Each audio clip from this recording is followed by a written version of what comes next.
नमस्कार, बीएसटीवी की खास पेशकश बाद विधानसभा की देख रहे हैं आप। आपके साथ मैं हूं कृतिका मिश्रा। मध्य प्रदेश और छत्तीसगढ़ में मिशन 2023 को लेकर सियासत की नब्ज अब धीरे धीरे तेज होने लगी है। सियासत के इसी महासमर की तैयारियों को लेकर मतदाता अपने उस सियासी मूड को भी तैयार कर रहा है जो मिशन 2023 में पार्टियों और उम्मीदवारों का भाग्य तय करेगा। बीएसटीवी मध्य प्रदेश और छत्तीसगढ़ की हर विधानसभा में पहुंचकर हम जहां जनता के मुद्दों को आपके सामने रखेंगे, वहीं अभी तक क्या रहा है वहां का राजनीतिक सियासी समीकरण, इसको लेकर भी विस्तार से चर्चा करेंगे। आज बात करेंगे मध्य प्रदेश की मनगावा विधानसभा सीट की। मनगावा विधानसभा का सियासी समीकरण।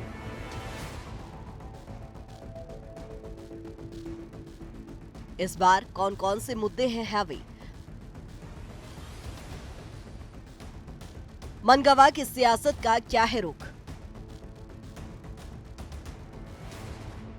मध्य प्रदेश की 230 विधानसभा सीटों में होने वाले आगामी विधानसभा चुनाव को लेकर तैयारियां तेज हो गई है, जिसके चलते सियासी दल चुनावी मैदान में उतर चुके हैं।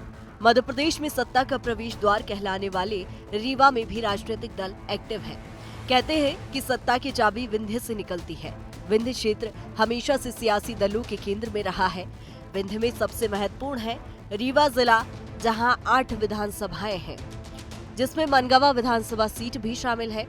मनगावा सीट एक समय कांग्रेस का गढ़ हुआ करती थी, लेकिन अब बीजेपी ने इसे अपना गढ़ बना लिया है।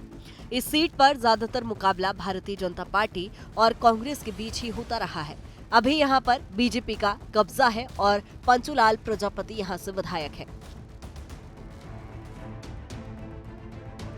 कैसा है यहां का राजनीतिक इतिहास?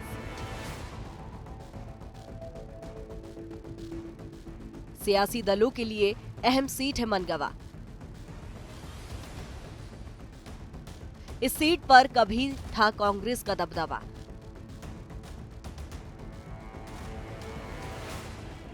अब बीजेपी का चलता है इक्का। ये सीट समूचे प्रदेश में बीजेपी समेत तमाम राजनीतिक दलों के लिए बेहद खास मानी जा रही है। 90 के दशक में यहाँ पर सफेद शेर के नाम से मशहूर और कांग्रेस के कद्दावर नेता पंडित श्रीनिवास तिवारी का वर्चस्व कायम था, लेकिन 2003 में बीजेपी से टिकट लेकर गिरीश गौतम ने इस सीट से चुनाव लड़ा और जीत हासिल कर यहाँ से कांग्रेस का वर्चस्व ही खत्म कर दिया। वर्तमान में इस सीट से भाजपा विधायक पंचूलाल प्रजापति हैं। अगर मनगावा सीट पर 90 के दशक के बाद के चुनावी इतिहास पर गौर करें तो 1990 में कांग्रेस के पूर्व विधानसभा अध्यक्ष स्वर्गीय श्रीनिवास तिवारी ने जीत यहां से हासिल की थी। साल 1993 के चुनाव में एक बार फिर कांग्रेस के टिकट पर श्रीनिवास तिवारी ने जीत हासिल की थी। 1998 में श्रीनिवास तिवारी ने जीत का सिलसिला जारी रखते हुए हैट्रिक लगाई। कांग्रेस के खाते में ये उसकी आखिरी जीत नसीब हुई और इसके बाद उसे यहाँ पर जीत नहीं मिली। विधानसभा चुनाव में कांग्रेस के किले को ध्वस्त करते हुए भारतीय जनता पार्टी ने जीत हासिल की थी। बीजेपी के टिकट पर गिरीश गौतम ने यहां से चुनाव में जीत हासिल की। फिर 2008 में परिसीमन के बाद ये सीट अनुसूचित जाति के लिए आरक्षित कर दी गई थी। तब बीजेपी के पन्ना बाई ने यहां से जीत हासिल की थी। हालांकि 2013 के चुनाव में बीजेपी को तब झटका लगा जब बीएसपी की शीला त्यागी ने यहां से जीत हासिल कर सबको चौंका दिया। मनगावा विधानसभा में मतदाता, कुल मतदाता 2,48,650, पुरुष मतदाता 1,30,390, महिला मतदाता 1,18,303, थर्ड जेंडर मतदाता 2।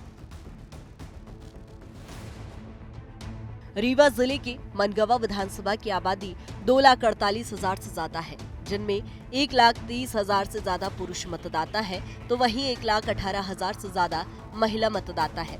तो वहीं थर्ड जेंडर की बात करें तो 2 मतदाता हैं जो विधानसभा चुनाव में अपने मताधिकार का उपयोग कर 2023 के विधानसभा चुनाव में अपना प्रत्याशी चुनेंगे।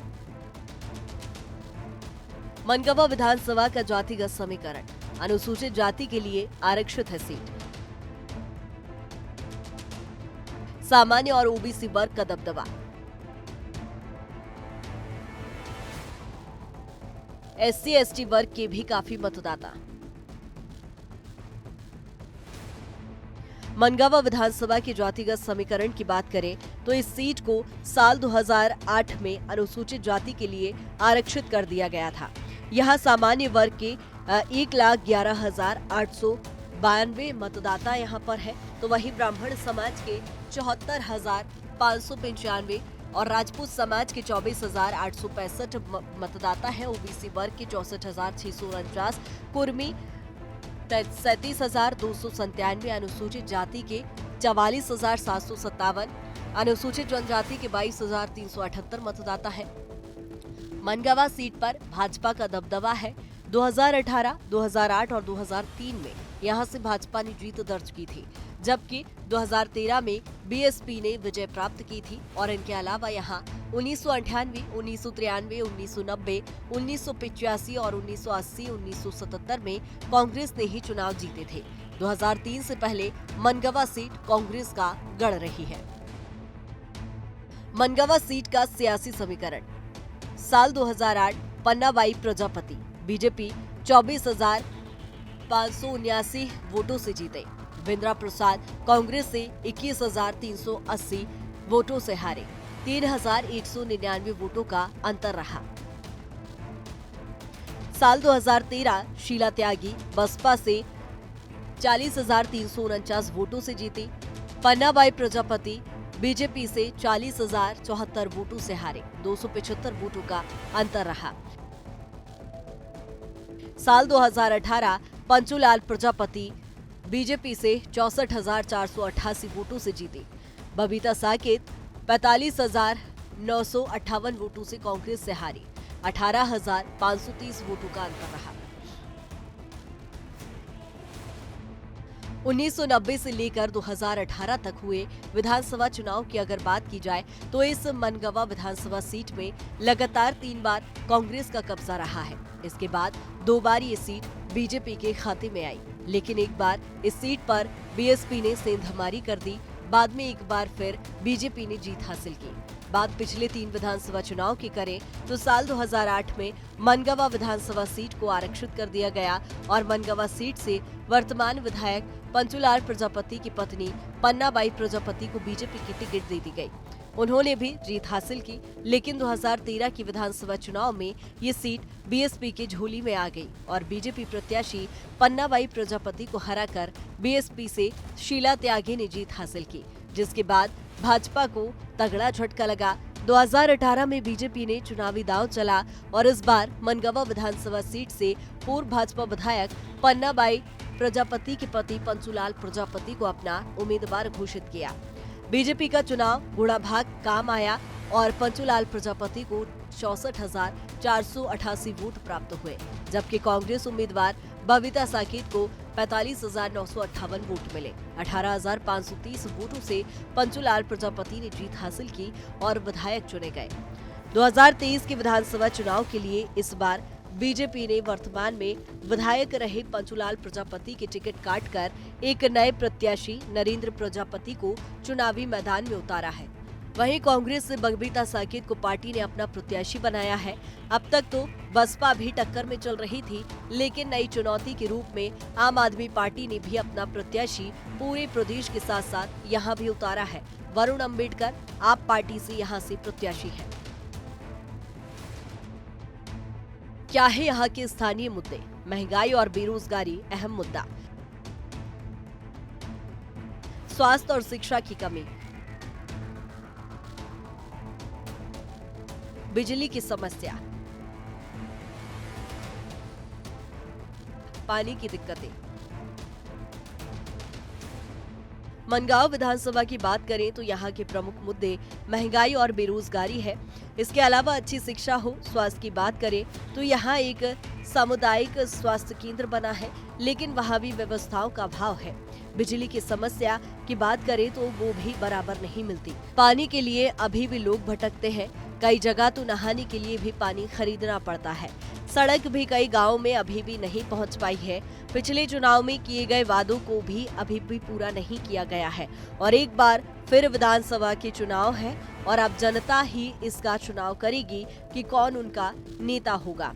इस क्षेत्र में भी शिक्षा का स्तर बेहद कमजोर है। बीएड महाविद्यालय की मांग, मलकपुर तालाब का संरक्षण, कृषि उपज मंडी के साथ ही सब्जी मंडी की मांग, पेयजल समस्या को लेकर मनगावा क्षेत्र में नल जल योजना, मुख्य नहरों से माइनर नहरों की मांग की जाती रही है।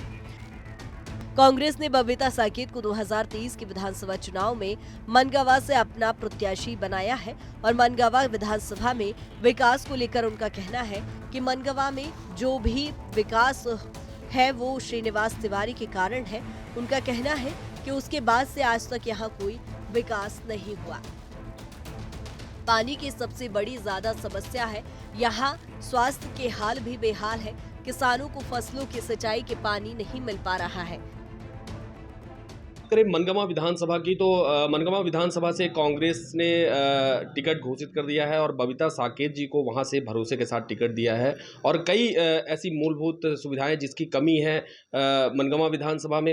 मनगावा विधानसभा की बात करें तो पंचूलाल प्रजापति जी काफ़ी टाइम से वहां भारतीय जनता पार्टी का प्रतिनिधित्व कर रहे हैं और काफ़ी समस्याएं हैं जनता की। किन मुद्दों के साथ बबीता जी इस बार चुनाव मैदान में हैं और कितनी लड़ाई है, किन मुद्दों के साथ वो चुनाव मैदान में जाएंगे, कितना लोगों का भरोसा जीत पाएंगे, बबीता जी से ही बात पूछेंगे।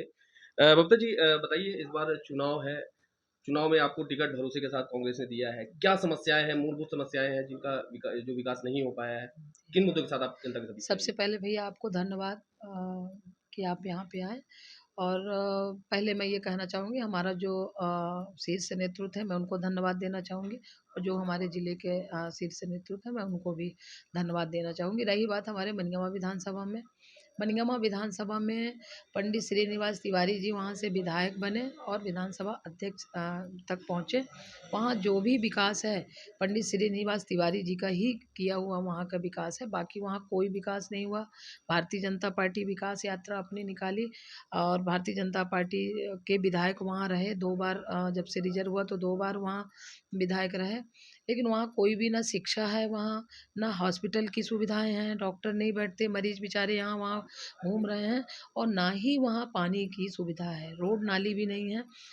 जनता में कितना आक्रोश आप देख रहे हैं, जिस तरीके से आप प्रचार में जा रही हैं, जनता के बीच जा रही हैं, तो किस तरीके का आक्रोश जनता में, जैसे कि जन आक्रोश यात्रा भी कांग्रेस ने निकाली थी, तो कितना आक्रोश जनता में है? जनता में भाई साहब बहुत ज़्यादा आक्रोश है। अभी जैसे मामा जी दे रहे थे लाडली बहनों के लिए 1,000 रुपये और सिलेंडर के लिए भी उन्होंने दिया। ये तो कांग्रेस पार्टी हमारे सम्मानी कमलनाथ जी ने घोषणा की कि हम 1,500 रुपये देंगे और 500 रुपये सिलेंडर के लिए देंगे। भारतीय जनता पार्टी कांग्रेस पार्टी की नकल करती है, वो तत्काल लागू कर दिए। 1,000 रुपये महिलाओं के खाता में वो भेजना शुरू कर दिए।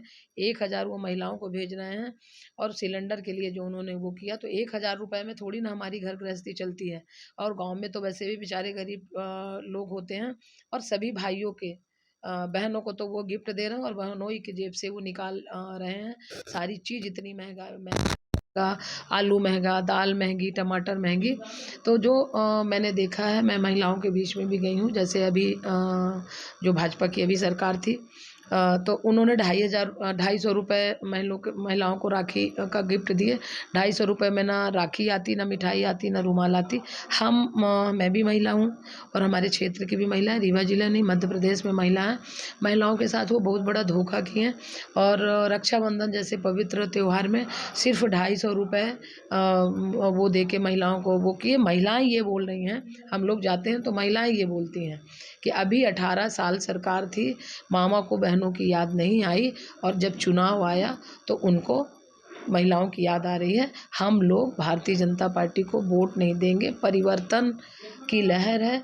हर व्यक्ति, चाहे वो मजदूर हो, चाहे वो किसान हो, चाहे वो फुटपाथ वाला आदमी हो, हर व्यक्ति ये कहता है कि हमको बदलाव चाहिए, कांग्रेस की सरकार चाहिए। कई योजनाएं भारतीय जनता पार्टी ने लाई हैं और कई विकास की दावे करते हैं कि हमने सड़क बनाई है, बिजली की हमने समस्या दूर की है, पानी की समस्या दूर की है, नल जल योजना को लेकर, इन सब चीज़ों को लेकर आप क्या कहना चाहेंगे? नल जल योजना वो भारतीय जनता पार्टी की सिर्फ घोषणावीर ही हैं, मामा जी, वो तो आपको पता ही है। करोड़पति में भी आ गया। सारे लोगों ने यही आंसर दिया है कि अगर सबसे ज़्यादा भीड़ है तो मामा जी हैं। कोई भी उनकी जो सारी योजनाएँ चुनाव के लिए जो उनकी योजना है, सारी योजनाएँ उनकी फ्लॉप है। जो नल जल योजना की आप बात कर रहे हैं, सारे रोड खोद दिए गए हैं और गाँव में वो जो नल लगा रहे हैं, वो सीमेंट का ढाल के रख दिए गए हैं, बाकी कुछ भी नहीं है उनका। उनकी योजना कुछ भी गाँव में नहीं। मैंने आपको उदाहरण ही बता दिया, रामपुर सर्किल में चले जाइए, देवरी गाँव है, वहाँ विकास दिख ही गया। वहीं बीजेपी ने नरेंद्र प्रजापति को अपना प्रत्याशी बनाया है, जिसके बाद वो चुनावी रण में उतर चुके हैं और उनका कहना है कि मनगवा में विकास के सारे काम हुए हैं। बीजेपी लगातार पूरे प्रदेश में विकास के काम कर रही है। मध्य प्रदेश में सारे काम हुए हैं। उनका कहना है कि जितने भी काम बचे हुए हैं, अगर वो चुनाव जीतते हैं तो उनको पूरे करवाएंगे। तो चुनाव के तारीखों का ऐलान हो गया है और सभी पार्टियों ने अपने प्रत्याशी घोषित कर दिए हैं। रीवा की 8 विधानसभा से प्रत्याशी घोषित हो गए हैं। भारतीय जनता पार्टी की बात करें या कांग्रेस की बात करें, सभी ने अपने प्रत्याशी चुन के और उन्हें टिकट दे दी है। हमारे साथ मनगवा विधानसभा से नारेंद्र प्रजापति जी मौजूद हैं, जिन्हें भारतीय जनता पार्टी से प्रत्याशी चुना गया है। हम नारेंद्र जी से ही बात करेंगे कि इस बार उनकी क्या तैयारियां हैं और क्या उनको रिस्पॉन्स पब्लिक की तरफ से मिल रहा है। नारायण जी बताइए, क्या है इस बार भारतीय जनता पार्टी की क्या तैयारियां हैं और कैसा रिस्पांस आपको मिल रहा है पब्लिक से। सर्वप्रथम तो मैं आप सभी को आज दशहरे की बधाई देता हूं और आने वाले दीपावली त्यौहार की भी बधाई देता हूं। जिस प्रकार से भारतीय जनता पार्टी ने मुझको चुना है और मैं भारतीय जनता पार्टी का एक उम्मीदवार बन करके लोगों के बीच जा रहा हूं, और ये आपको विदित ही है कि भारतीय जनता पार्टी का जो संगठन है वो चुनाव लड़ता है। उस संगठन ने मुझे अधिकृत किया और मैं संगठन के बल पर वहाँ पर चुनाव लड़ने जा रहा हूँ। और क्षेत्रीय विकास की जो जहाँ कहीं भी बात आप जैसे आप पूछ रहे हैं, तो जितना भी विकास हुआ है हमारे आदरणीय पूर्व विधायक पंचूलाल जी के द्वारा किया गया है, वह अत्यंत प्रशंसनीय है। जो भी उन्होंने काम किया, जो भी केंद्र की योजनाएं हैं, प्रदेश स्तर की योजनाएं हैं, उन्हें उन्होंने यथासंभव ज़मीन में पहुंचाने का कार्य किया है। और जो भी बचा कुचा शेष कार्य है तो मैं उस पर जो है अग्रसर रहूँगा।